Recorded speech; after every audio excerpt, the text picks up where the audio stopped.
शिखरेवाडी येथील भीषण अपघात, जॉय निकाळजेंचा मृत्यू, महिला गंभीर जखमी, शिवसेनेची प्रशासनावर टीका। नाशिक रोड रामनगर येथील शिखरेवाडी परिसरात घडलेल्या एका भीषण अपघाताने पुन्हा एकदा रस्त्याच्या दुरावस्थेकडे लक्ष वेधले आहे। या अपघातात रामनगर येथील रहिवासी जॉय निकाळजे यांचा दुर्दैवी मृत्यू झाला, तर त्यांच्या सोबत असलेली एक महिला गंभीर जखमी झाली आहे। या घटनेने परिसरात शोककळा पसरली असून प्रशासनाच्या निष्काळजीपणावर संताप व्यक्त होतोय। प्राप्त माहितीनुसार जॉय निकाळजे आणि त्यांच्या सोबत असलेली एक महिला वाहन क्रमांक MH15 HJ 2190 वरून प्रवास करत होते। शिखरेवाडी येथील स्पीड ब्रेकरवर त्यांचे वाहन हळूहळू चालले असताना मागून येणाऱ्या कंटेनरने क्रमांक CG13BC 9281 जवळ वाहनाचा तोल गेला आणि जॉय निकाळजे कंटेनरच्या मागील चाकाखाली येऊन जागेच गतप्राण झाले। त्यांच्यासोबत असलेली महिला गंभीर जखमी झाली असून तिला तातडीने रुग्णालयात दाखल करण्यात आले। अपघातानंतर शिवसेना उपमहानगर प्रमुख विक्रम कदम यांनी प्रशासन आणि कंत्राटदारावर तीव्र टीका केली। त्यांनी म्हटले की शिखरेवाडी येथील स्पीड ब्रेकरची उंची कमी अधिक आहे, वाहतुकीचे नियोजन पूर्णपणे गैर आहे, रस्त्यावर फलक किंवा रिफ्लेक्टरचा अभाव आहे। या रस्त्याने यापूर्वीही अनेक निष्पापांचा बळी घेतला आहे, तरीही प्रशासन आणि कंत्राटदार यांच्याकडून कोणतीही सुधारणा होत नाही। त्यांनी या प्रकरणी प्रशासन आणि कंत्राटदारावर सदोष मनुष्यवधाचा गुन्हा दाखल करण्याची मागणी केली आहे। घटनेची माहिती मिळताच पोलिसांनी घटनास्थळी धाव घेतली। मृतदेह रुग्णालयात पाठवण्यात आला असून जखमी महिलेवर उपचार सुरू आहेत।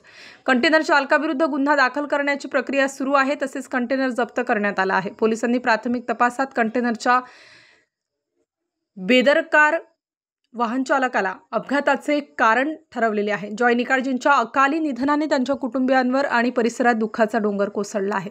स्थानिक नागरिकांनी रस्त्याच्या दुरावस्थेवर आणि प्रशासनाच्या बेफिकिरीवर तीव्र नाराजी व्यक्त केलेली आहे। या रस्त्यावर वारंवार अपघात होतात, तरीही प्रशासन झोपलेले आहे। किती जीव गमवावे लागतील अशी संतापजनक प्रतिक्रिया स्थानिकांनी दिली आहे।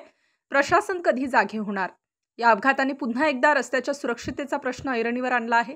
नागरिकांनी आणि शिवसेना शिंदे गट विक्रम कदम यांनी रस्त्याची दुरुस्ती, योग्य वाहतूक नियोजन आणि स्पीड ब्रेकरच्या मानकांचे पालन करण्याची मागणी केली आहे। जोपर्यंत प्रशासन आणि कंत्राटदार यांच्यावर कठोर कार्यवाही होत नाही, तोपर्यंत अशा घटना थांबणार नाहीत अशी भीती व्यक्त केली जात आहे। नाशिक पुणे महामार्गावरती शिखरेवाडीच्या स्पीड ब्रेकरवरती आता एक छोटासा अपघात झालेला आहे। छोटासा म्हणजे अतिशय दुर्दैवी घटना त्या ठिकाणी घडली आणि जॉय निकाळजे या तरुण मुलाचा त्या ठिकाणी अंत झालेला आहे। एक होतकरू मुलगा त्या ठिकाणी गेलेला आहे, परंतु प्रशासनाचा निष्काळजीपणा यामध्ये सविस्तर दिसतोय। कारण या ठिकाणी असलेले स्पीड ब्रेकर यांची कमी अधिक प्रमाणात असलेली उंची आणि या ठिकाणी असलेली रहदारी या अतिशय मोठ्या प्रमाणात असल्या कारणानं या ठिकाणी अनेक विविध अपघात दररोज होतच आहेत आणि गेल्या 15 दिवसामध्ये हा दुसरा अपघात आहे। उपनगर या ठिकाणी मागच्या वेळी एक महिलेचा त्या ठिकाणी करून अंत झालेला आहे, तरी प्रशासनाला जागायला दिसत नाही। आपण बघू शकता की या रस्त्यावरती कुठले रिफ्लेक्टर नाही, कुठल्याही प्रकारच्या स्पीड ब्रेकरच्या संदर्भात असलेले फलक त्या ठिकाणी नाही आहेत किंवा या ठिकाणी असलेले जे काही स्पीड ब्रेकर आहेत त्या ठिकाणी पट्टे नाही आहेत आणि वाहतुकीचं नियोजन कुठल्याही प्रकारचं या ठिकाणी दिसत नाही। त्यामुळे मोठ्या प्रमाणामध्ये या ठिकाणी अपघात होत आहेत आणि त्याची परिणाम म्हणून अनेक लोकांचा या ठिकाणी हातनाक जीव जातोय आणि याची जबाबदारी घेणार कोण?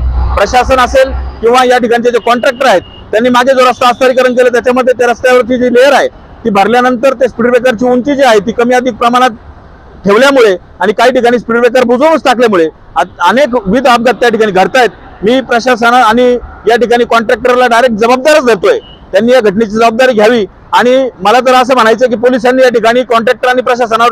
स्टार न्यूज साठी मोहसिन पठाण, नाशिक।